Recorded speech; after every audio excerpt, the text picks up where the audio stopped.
Les damos la bienvenida para continuar en el Evangelio de Lucas, capítulo 18. Cuídate de esta enfermedad. Hoy en día existe un sinfín de enfermedades que afectan al ser humano. En su mayoría enfermedades físicas, aunque han ido en incremento aquellas que afectan la salud mental y emocional. Hay estudios que demuestran un exagerado incremento de estas a raíz de la pandemia del 2020. Pero hay una que ha estado presente desde mucho tiempo y que sin darnos cuenta ha ido afectando negativamente al hombre, y es el orgullo. Cuando es excesivo, puede llegar a transformarse en una forma de arrogancia y vanidad. Este puede llegar a bloquear nuestras ideas impidiendo procesar nueva información y empatizar con los demás, tal y como lo haría un muro que nos encierra en un espacio muy pequeño. Es muy seguro que Jesús se refiere en este capítulo a este tema. Dos hombres subieron al templo a orar. Uno era fariseo y el otro publicano. Y digo esto porque el Señor Jesús hace mención de la razón por la que comenta esta parábola. Había unos que creían que siempre hacían el bien, estaban tan seguros de sí mismos que menospreciaban a los demás. Jesús contó esta historia para ellos. A medida que leemos esta historia, vemos a dos hombres de rango social distintos, con dos oraciones totalmente distintas y que describen una actitud equivocada y la otra acertada. Y es aquí donde tenemos que detenernos y ponernos a pensar si esta enfermedad está presente en nuestras vidas. Jesús sigue diciendo en los versos a continuación lo siguiente: el fariseo se puso a orar consigo mismo. Oh Dios, te doy gracias porque no soy como otros hombres, ladrones, malhechores, adúlteros, ni mucho menos como ese recaudador de impuestos. Ayuno 2 veces a la semana y doy la 10ª parte de todo lo que recibo. En cambio, el recaudador de impuestos, que se había quedado a cierta distancia, ni siquiera se atrevía a alzar la vista al cielo, sino que se golpeaba el pecho y decía: Oh Dios, ten compasión de mí, que soy pecador. El mencionar a un fariseo en esta historia nos lleva a pensar en alguien de un rango religioso, con énfasis en lo moral y estricto de su clase.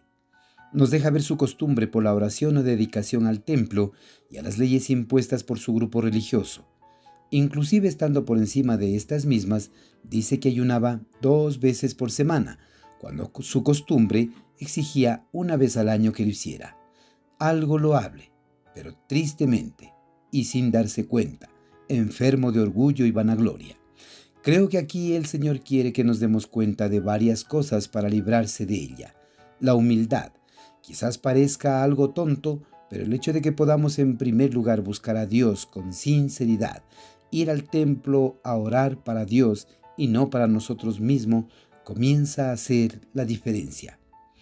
Esta historia dice que el fariseo oraba para consigo mismo, y esto debe llamarnos la atención, porque si vamos al templo o vamos a orar, es porque necesitamos buscar el rostro de Dios para nuestras vidas cada día, y es con Él, y a Él, a quien debemos dirigir nuestras cargas y alegrías.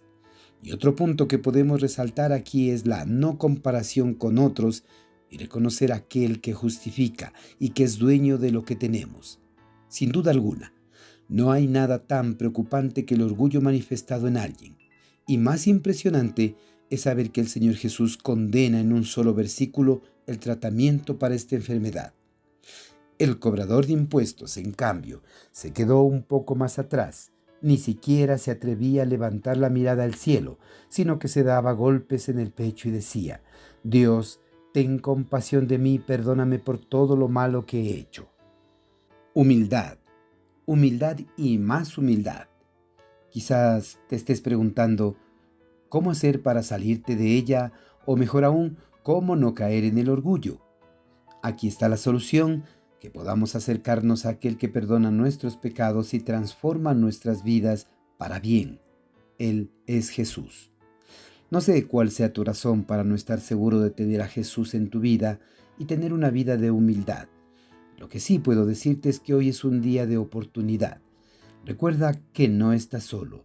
Cristo te ama y quiere darte vida y vida en abundancia, y quiere que llevemos una vida de valor y que sea de su agrado. Y si crees tener a Jesús y hoy te has dado cuenta a través de este devocional que ha estado presente esta actitud de arrogancia. Es tiempo para pedir perdón a Dios y que te guíe como debe ser. Allí donde estés, inclina tu rostro y busca a Dios en oración y pide su ayuda.